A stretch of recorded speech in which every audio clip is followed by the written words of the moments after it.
The rain came down in sheets the night Maya Chen walked into the Iron Horse Tavern. She was 17, though she looked younger, soaked through with a split lip and a backpack that seemed to contain everything she owned. The bar wasn't the kind of place most teenagers would venture, especially not alone, especially not at midnight on a Tuesday. Jack Reeves saw her first. He'd been nursing the same beer for an hour, watching the storm through the window, when the door opened and this kid walked in like she was reporting for duty. The conversations died down as she made her way to the bar, water pooling at her feet. "I need help," she said, her voice steadier than it had any right to be. "And I heard this is where people come when the police won't listen." Jack exchanged glances with Doc Martinez, who set down his pool cue. The bartender, an ex-Marine named Sarah, leaned forward. "You're bleeding, kid." "I know." Maya touched her lip gingerly. "That's from tonight. There's worse." She pulled up her sleeve. The bruises were days old, yellowing at the edges. Handprints, unmistakable. Doc moved closer, his medical training overriding the usual bar protocols. "Who did this?" "My stepfather, Detective Raymond Foster, 32nd Precinct." Maya's voice cracked on his name. "He's been doing this since my mom died last year. I tried reporting it. His buddies made the complaint disappear. Twice." The temperature in the room seemed to drop. Jack had seen a lot in his 20 years with the club, but something about this kid's combination of terror and determination hit different. She wasn't asking them to solve her problem with violence. She was asking them to bear witness, to be the adults in the room when the actual authorities had failed. "Sit down," Sarah said, already pulling out the first aid kit. "Start from the beginning." Maya did. Her mother had died in a car accident 14 months ago. Foster had seemed supportive at first, but once the life insurance settled and the memorial service faded from memory, he'd changed. The first time he hit her, he'd apologized, said it was the stress of the job. The second time, he didn't bother with excuses. By the sixth time, he'd made it clear she was a minor in his custody. He was a decorated detective, and who exactly did she think would believe her? She'd tried running away 3 times. Each time, he'd filed a missing persons report and had her brought back. Once, a social worker had started asking questions. Foster had her reassigned within a week. "So why come here?" Doc asked, cleaning the cut on her lip with practiced gentleness. "No offense, but we're not exactly social services." "Because you're not part of the system he controls." Maya pulled out her phone.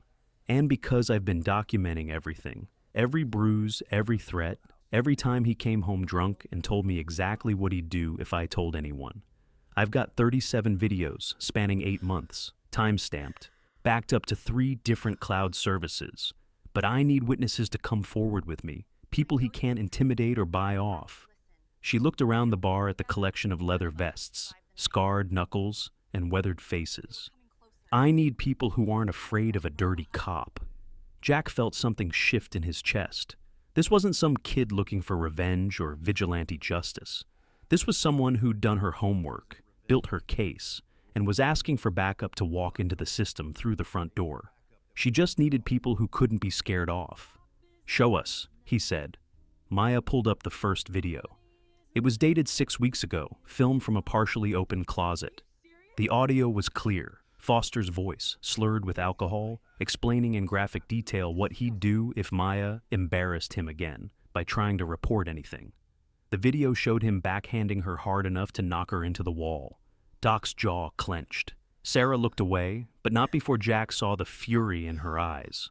Around the bar, the handful of other patrons had stopped pretending not to listen. "There's more," Maya said quietly. 36 more videos, plus photos of the bruises with timestamps, plus a journal I've been keeping, witnessed by my school librarian, Mrs. Alvarez. She's documented every time I came in with visible injuries and what I told her. She wanted to report it, but I begged her not to until I had everything I needed. "Why wait?" Sarah asked. "Why not go straight to Internal Affairs or the FBI?" "Because I'm 17 and he's a cop, and without overwhelming evidence, it becomes he said, she said.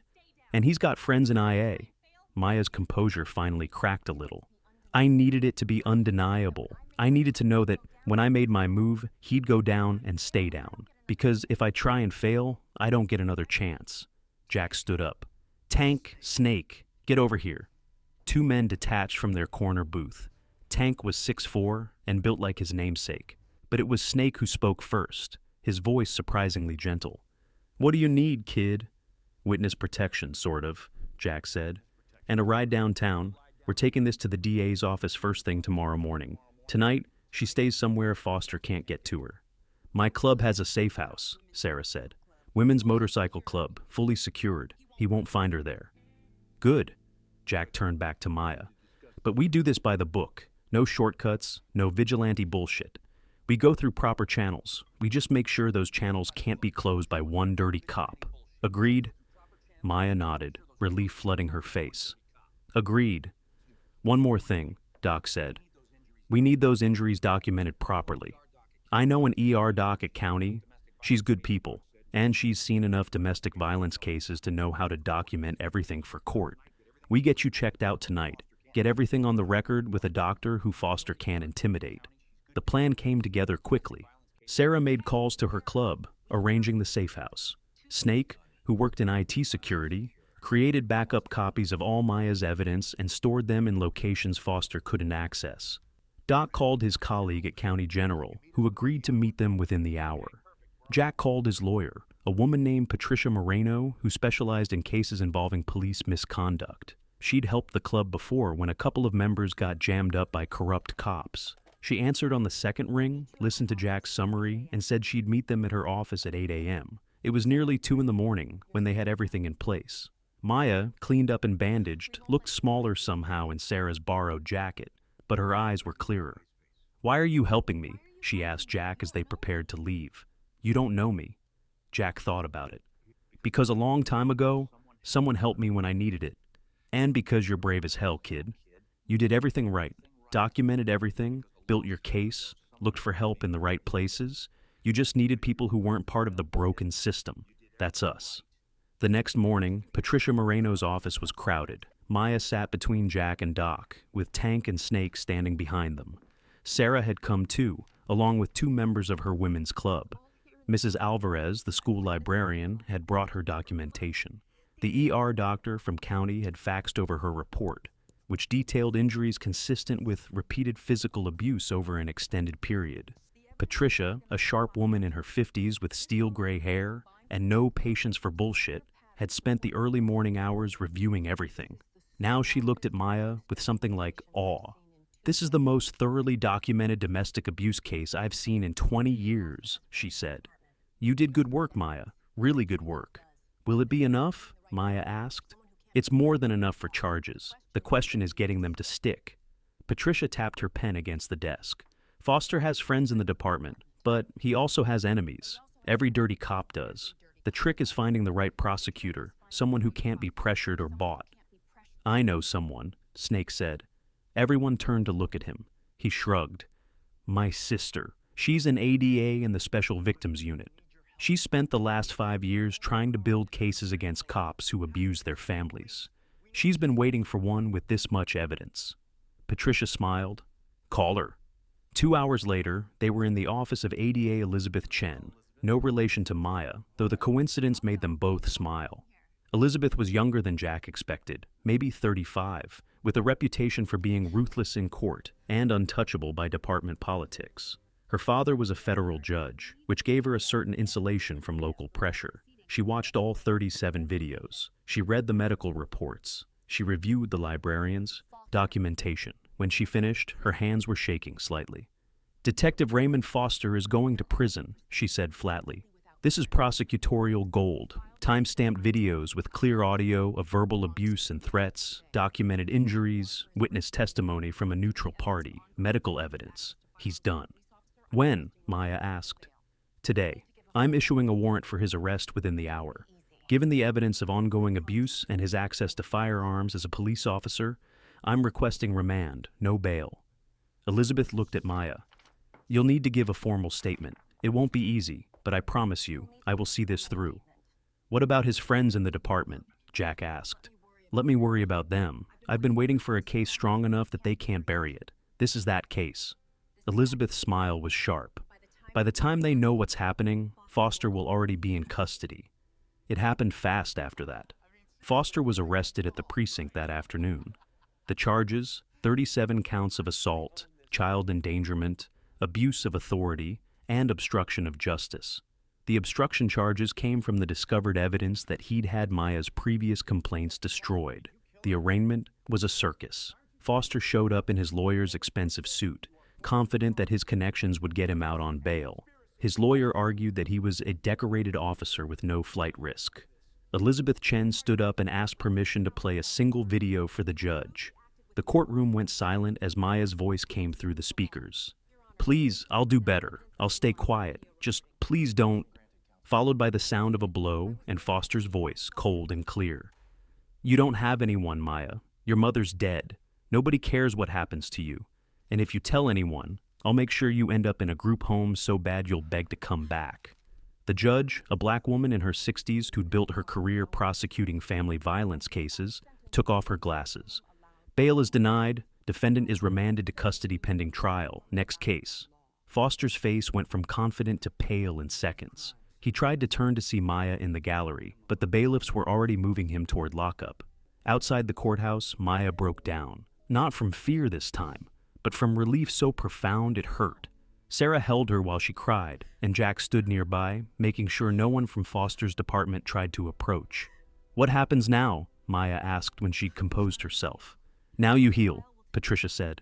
"The trial will take time. You'll need to testify, which won't be easy. But you've got people around you now. You're not alone anymore." Tank, who'd been silent through most of this, spoke up. "You got somewhere to stay long term? Because Sarah's safe house is short term." Maya shook her head. "I don't have any family." Foster was it. "Wrong," Jack said. "You've got family now. Different kind of family, but family." "And nonetheless," Sarah nodded. "My club has a member who fosters kids. She's good people. And if you want, when you turn 18, there's a place for you. We could use someone smart and brave like you." Maya looked around at this unlikely collection of people who'd shown up for her. Bikers, lawyers, social workers, all bound together by the simple decision to help when it mattered. "Thank you," she whispered. "I don't know how to—" "You already did," Doc interrupted. "You survived. You documented. You asked for help. That took more courage than most people have in their whole lives. Everything else is just cleanup." The trial, when it came 5 months later, lasted 3 days. Foster's lawyer tried every trick in the book, but the evidence was overwhelming. The jury deliberated for 90 minutes before returning a guilty verdict on all counts. Foster was sentenced to 15 years, with no possibility of parole before serving at least 10. 2 of his fellow officers who'd helped him suppress Maya's complaints were charged with obstruction and lost their badges. The precinct instituted new protocols for handling complaints against officers, though cynics noted it was mostly window dressing. Maya didn't care about the politics. She cared that Foster was locked up, that she was safe, and that she'd found a home among people who'd proven they'd stand with her when it counted. She graduated high school with honors. On graduation day, she wore her cap and gown into the Iron Horse Tavern, where Jack and the others had set up a small celebration. There was a cake, embarrassingly decorated, and a card signed by everyone. But the real gift was the leather vest hanging behind the bar. It was smaller than the ones the bikers wore, but it had a patch on the back. "Iron Horse Family, honorary member." Sarah presented it with tears in her eyes. "You're one of us now," she said. "For as long as you want to be." Maya wore that vest to college, to her part-time job, to every important moment. It reminded her that family wasn't about blood or legal documents. It was about people who showed up when you needed them, who stood between you and danger, who helped you fight battles the right way. 10 years later, Maya Chen graduated from law school. She specialized in cases involving police misconduct and domestic violence. Her first job was with the DA's office, working under Elizabeth Chen, who'd become a mentor and friend. On her first day, she stopped by the Iron Horse Tavern. Jack was grayer now, and Doc had retired, but the bar looked the same. Her vest still hung on the wall, next to a framed copy of the arrest warrant for Raymond Foster. "Heard you passed the bar exam," Jack said, sliding a ginger ale across to her. "We're proud of you, kid." "Couldn't have done it without you," Maya said. "Any of it." "Sure you could have. You're tough as hell." Jack grinned. "But I'm glad you didn't have to do it alone." Maya looked around the bar, at the collected faces of people who'd taught her what protection really meant, what justice looked like when it worked right, what family could be when you chose it instead of being born into it. Me too, she said, and meant it with everything she had. Outside, a summer rain began to fall, gentle this time, washing clean.